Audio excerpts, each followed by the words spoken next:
Hi buddies, welcome back. വേണ്ട ഈ type എന്തിനിപ്പോ intro ഒക്കെ പറഞ്ഞിട്ട് കാര്യം കാണിക്കാം.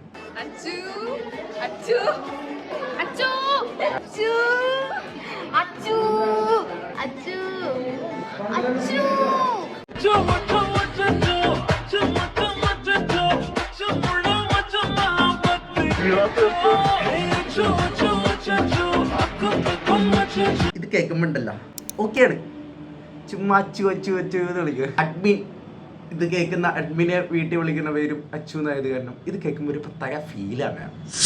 അതപ്പോൾ എങ്ങനെ പറയാ, റിയലി ഒരു പ്രത്യേക ഫീലാണ്.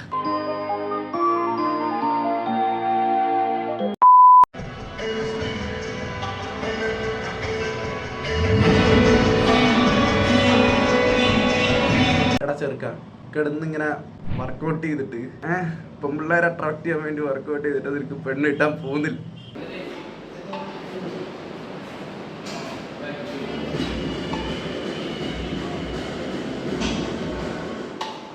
അല്ല, ഇവരെ കാണാൻ ക്രിസ്ത്യൻ ബെയിലിൽ ഒരു കെട്ടില്ലേ, അത് എനിക്ക് മാത്രമാണോ?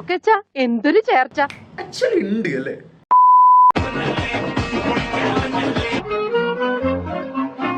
ഈ മീമ ഞാൻ കണ്ടു. മീമ കണ്ടിട്ട് എനിക്കൊരു കൂട്ടുകാരിനെ ഓർമ്മ വരുകയും ചെയ്തു. പക്ഷെ ഞാനിതിൽ മെൻഷൻ ചെയ്യില്ല, പറയുന്നില്ല. കാരണം ഇപ്പൊ അവളുടെ ഫോട്ടോ എടുത്ത് യൂസ് ചെയ്യുക, വീഡിയോ എടുത്ത് യൂസ് ചെയ്യുക എല്ലാം ചെയ്ത് കഴിഞ്ഞാൽ എന്റെ കണ്ടന്റ് ഒക്കെ എടുത്ത് റിയാക്ട് ചെയ്യാൻ നിന്നോട് ആരാ പറഞ്ഞത്? എന്റെ പെർമിഷൻ ഇല്ലാതെ എന്റെ വീഡിയോ എടുത്ത് കണ്ടന്റ് ആക്കി എന്ത് മര്യാദ? അത് മര്യാദ? അതിപ്പോ തന്നെ ഡിലീറ്റ് ആക്കി. അത് ശരിയാവില്ല, അത് ശരിയല്ല, അത് മാറ്റി മാറ്റി. അതെ, ഇമ്മാതിരി ഡയലോഗ് പറയും. എന്നോട് ചോദിക്കാതെ എന്താ വീഡിയോ വ്യവസ്ഥ ഉണ്ട്. ഇതിന് മുന്നേ ഇതേപോലെ ഞാനൊരു വീഡിയോ ചെയ്തിട്ട് അതിൽ ഇതേപോലെ ഇതെന്താ എന്റെ പേഴ്സണൽ കാര്യങ്ങൾ ഒന്നും എനിക്ക് വീഡിയോ ആഡ് ചെയ്യുന്ന ഇഷ്ടമല്ല എന്നൊക്കെ പറഞ്ഞിട്ട് ഓരോരുത്തർ പറയുന്നത്. പിന്നെ ഞാനത് വേണ്ടെന്ന് വെച്ചാൽ തന്നെ ഓക്കെ, ഇപ്പൊ ഇതാണ് കണ്ടന്റ്, ഇതിപ്പോ പേഴ്സണൽ ആണെന്ന് പറയരുത്. കാരണം ഇത് പബ്ലിക് അക്കൗണ്ടിലാണ് ഇവര് പേജ് തുടങ്ങിയിട്ടുള്ളത്. സോ അങ്ങനെ വരുമ്പോ ഓക്കെ ആണെന്ന് തോന്നണം. ഇനി നിങ്ങൾ ജൂനിയേഴ്സ് തന്നെ വന്നിട്ട് വീഴരുത്. ഓക്കെ ഓക്കെ, അപ്പൊ ഓക്കെ ബൈ, അടുത്ത വീഡിയോയിലാണ്.